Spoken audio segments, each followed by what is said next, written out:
So it's up to the men, come on. Do something. I don't think I would do a lot differently, actually. That you get to deal with all that shit some women, or most women, go through. Misogyny, living in a patriarchal society. Okay. I'm very happy that I don't have to experience that, of course. Feeling unsafe at some points, yeah.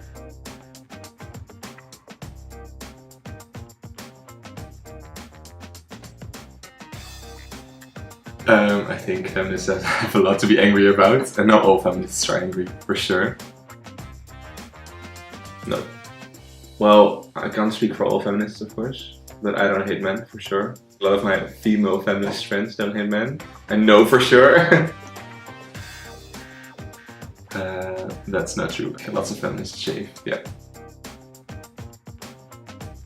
No. If all will only help your career a lot. My name is Daan.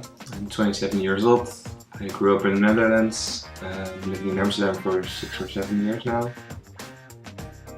I make educational programs for young kids. And I studied gender studies, my master. Finished last year. Because I think it's my duty to speak up and teach people about this. Some other people can't, and I was given the platform to, so I have to do it.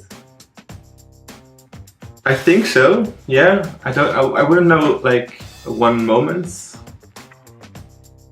Well, my sexual orientation, I think. I don't know if it was really discriminated, but I had some like harder moments in life. Growing up in my neighborhood, or like kids who were like yelling anti-homosexual slurs, and that's always not nice to hear when you're like a very closeted young boy. I don't know if you would count that as discrimination, but it definitely had some effect on me, I think.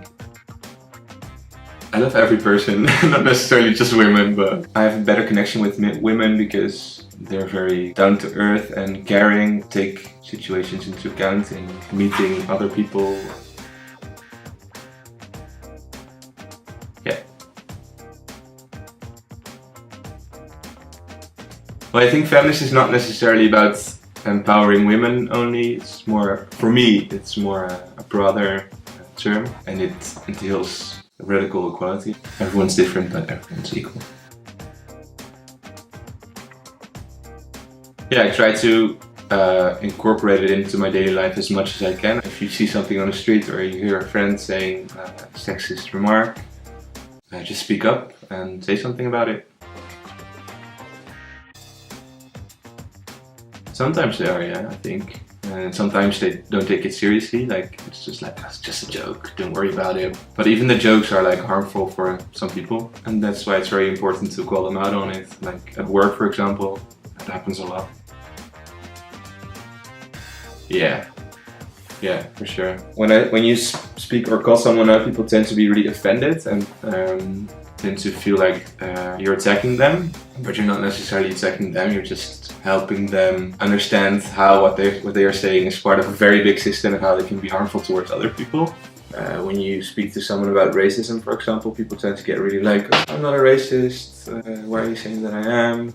And it's very hard to like keep calling them out because it happens a lot, especially in racism, because it's very like a delicate issue. But I think it's still very important to speak up, especially as a white person. I think in nightlife it's very obvious. Like it's totally normal for a guy to grab a woman in a club, or it used to be. It's changing now, thank God. And at work, I think as well. Each country still has gender imbalance in wages, so men make more money all over the world for the same positions as women do. I think the women are doing a lot already. So it's very, very important to incorporate men into this as well. We all uphold a certain structure in society, and you need to tackle that as a whole society, otherwise it doesn't work. Start listening to what women have to say, I think is very important, and acknowledge what they have to say, don't doubt it. And also just speak up when you see something on the street. Educate yourself. Read books about feminism, read books about equality, because it's not about women only, it's about everyone. Yeah, it will be the same, I think. read up on intersectional theory as well. It's not only about the divide between men and women, but it's also in sexual orientation, ability, or race, or age, or just acknowledge that differences are good because it makes us different, which is nice and so very valuable for society.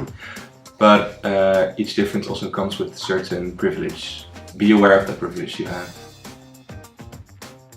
Yeah, the most easy thing you can do is actually just be aware of what's happening around you. If you see a woman getting harassed on the street, just do something. It's like a very small step, but it's so helpful. If a woman is uncomfortable and you spot that, just help her out.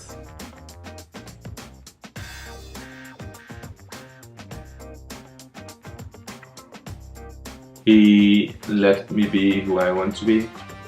He let me play with Barbie dolls and not play soccer and stuff. Yeah, he was always there for me, and he still is. I think I was 4 or something, and I went shoe shopping with my mom. I still remember it. I saw these like pink sandals. They were like hot pink with like diamonds on them as well. But they're like, I wanted them so badly. And I couldn't get them. Mom said no, and I was very angry, of course. I always thought that she didn't let me because it's too like, effeminate to wear pink shoes to school. But I think she did it eventually, or I eventually think she did it to protect me for all the bullying that was going on. It's when you are a boy and go to school in pink shoes. Yeah, no, I don't know. My mom was protecting me. She was doing the right thing. I don't think you should let a kid be your way into like dismantling the system or something. I think that is changing though now. I think especially in the bigger cities, people are less aware of those, or more aware of them, but lack of those rules. I would definitely ban my son pink shoes, yeah, for sure.